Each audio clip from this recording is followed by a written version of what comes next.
Welcome back to Deep Thought. We're going through Tomb Raider, and this is the biggest Indiana Jones ripoff of all time. Yay! I haven't actually seen any of the Indiana Jones movies, but I of course know the influence just because of how influential Indiana Jones is. And there's more dinosaurs. Oh, yes, there are more dinosaurs, more traps. So if you hadn't moved across there, you would probably get trapped by those dinosaurs and you would die like that. Yep. Yeah, that would be very unfortunate. So this is the, let's see what it's called, the Tomb of Qualopec.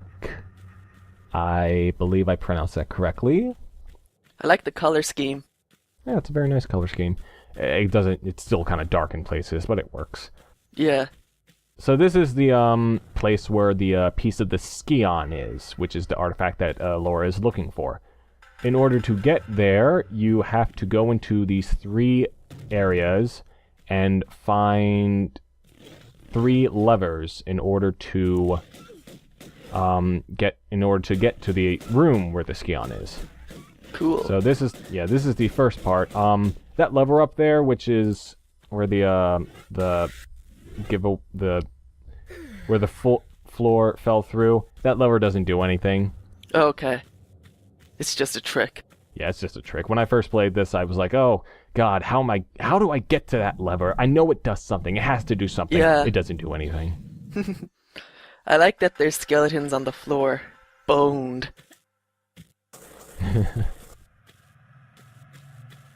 You don't like zoom into them, do you? No, I never zoomed into them, but Okay, that's like something I do. yeah, it gives me the impression that there are people who were here before Laura and people who died. I'm assuming that guy died from the wolves. Possibly, yeah. Either that or he got a heart attack. And then the wolves just happened to come along and ate his body.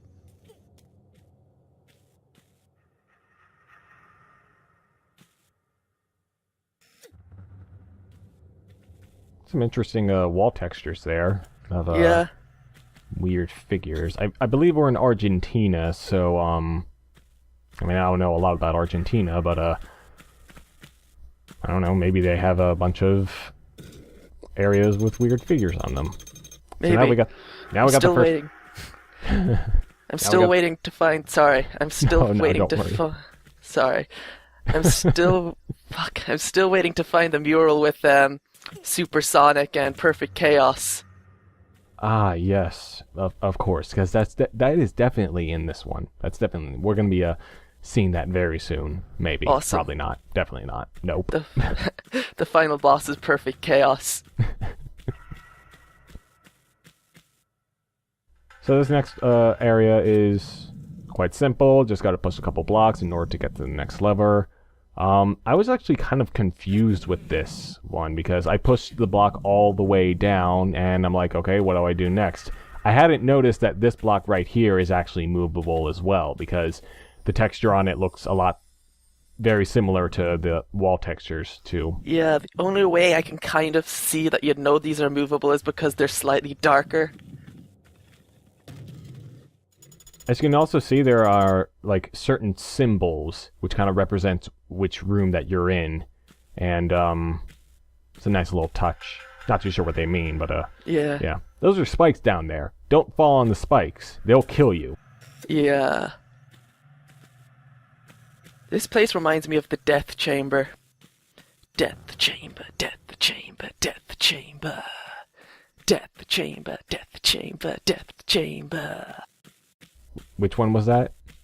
It's one of the Knuckles levels, where you have to find the 3 keys to get into... Ah, yeah, that one. You're damn right, Knuckles! Not much of a Sonic fan, although I'm probably going to have to start playing more of the games eventually, if this is the kind of community that I'm going to get into. Yeah. I still like rings. Laura, what are you doing here? I heard you were on a quest for the Master Emerald. You know me and you don't get along. I don't think that's the point right now, Laura. I know how much that emerald means to you, and I want to help get it back. Stop being stubborn and think. Well, I guess you're right. You're damn right, Laura. That would be amazing if the Tomb Raider and Sonic crossover would be Lara Croft looking for the Master Emerald. Yeah. Oh, I wonder how much that would go for the black market. Probably quite a lot. Alright, so this area right here is a little confusing. You had to go down into that little area right there, and then climb all your way back up, and back through this first area where you're first at, for this door right here to open, and then you can hit the switch, which allows you to move the platform to, in order to get to that switch way over there. But you gotta be very careful about jumping, because there are spikes over there, and you don't want to fall on the spikes, because the spikes will kill you if you fall on them. Larson wants to steal our soul, keep the emeralds and build a throne. Death chamber, death chamber, death chamber. Okay, I'm done with the hunted pea. I think at the end of the video I'm just gonna stick that music on there, because it sounds very nice. Yeah. It's a good song.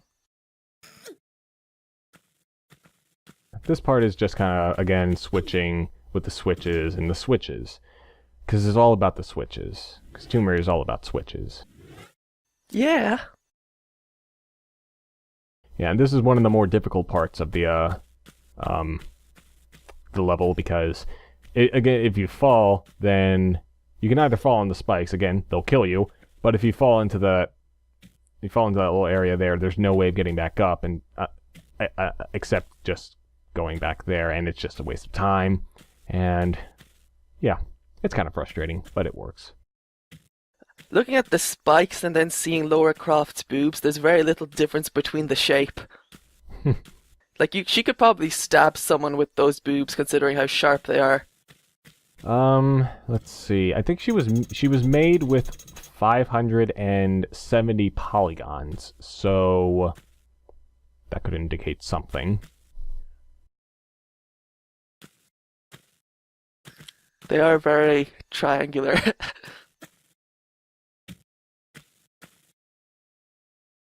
Hit detection on this thing is a little bit off, because as you can kind of see, like, Laura can kind of sometimes phase through the walls, certain parts of her body can. It's not very accurate. So after this particular area, there's another Velociraptor here, which you gotta kill, and again, could easily trap you into a wall and then kill you instantly. Yeah. It can also provide a very spooky, scary moment if you're not paying attention. Yeah. But now that we have all three of the levers open, we can go through this area and get the scion, or the piece of the scion.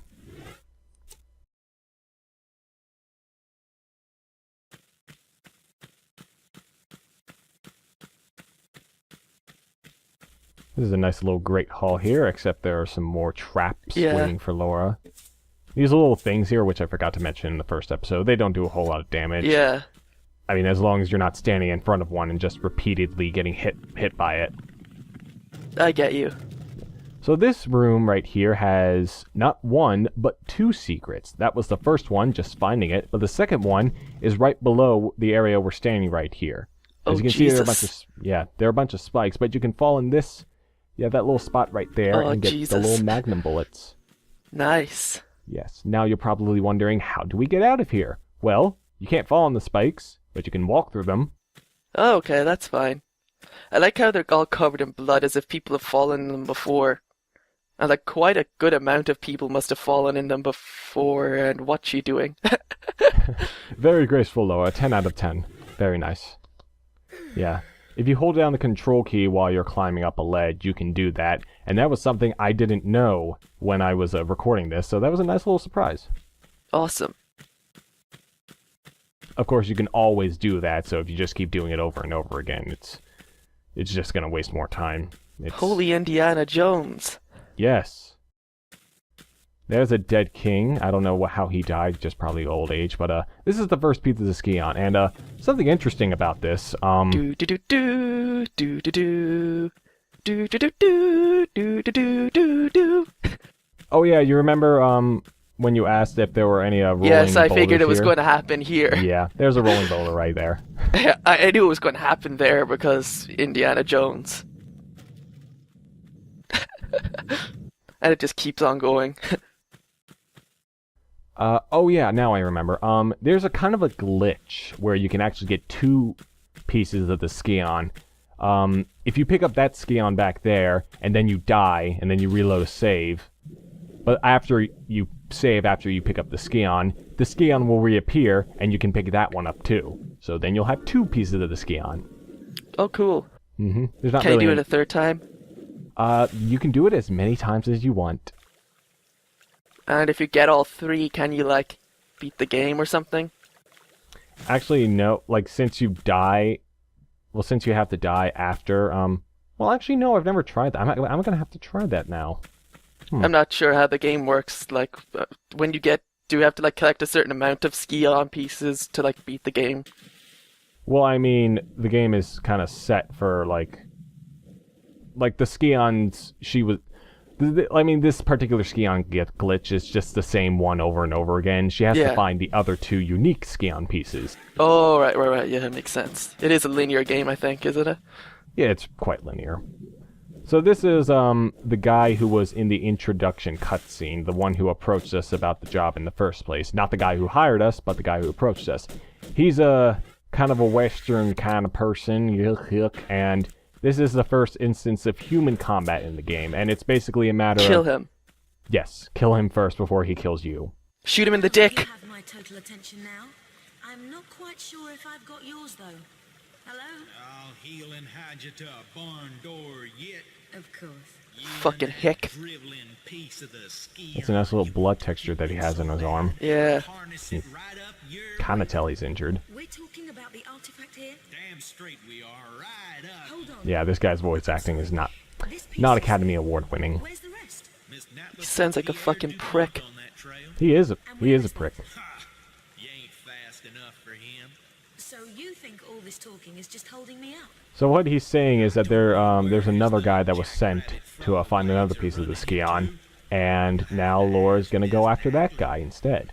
But before we do that, here's another badass moment. Oh yeah. Fuck you, you cunt! I will. Alright, so before this episode ends, we have to watch yet another wonderful FMV. Hello, little mouse cursor. Yeah, so what she's doing here is she's going to the corporation of the person who she got hired by. And this is a little bit of a weird cutscene because she's kind of doing this in not broad daylight, but there were cars passing there. It seems like someone could see what she was doing from a distance. But she doesn't care. She looks badass doing this. Yes. I like the glasses, though her face model isn't the nicest in the world, but... Oh, that's badass. Yeah. I can just imagine someone changing that sign to EDOS. Yeah, these cutscenes aren't like anything to like fall in love over with, like in these days, but in 1996 they were quite impressive. Though you did have Toy Story, so I don't know. That interlacing, though. The frame rate's not very good, and the animation itself is actually quite slow, but it looks okay. It's serviceable. Yeah. Alright, so this is the next area where she has to go, and I believe it is Greece. Cool. Alright, that'll do for this episode of Deep Thought. We'll see you next time for more action in Greece. Pierre, you litterbug.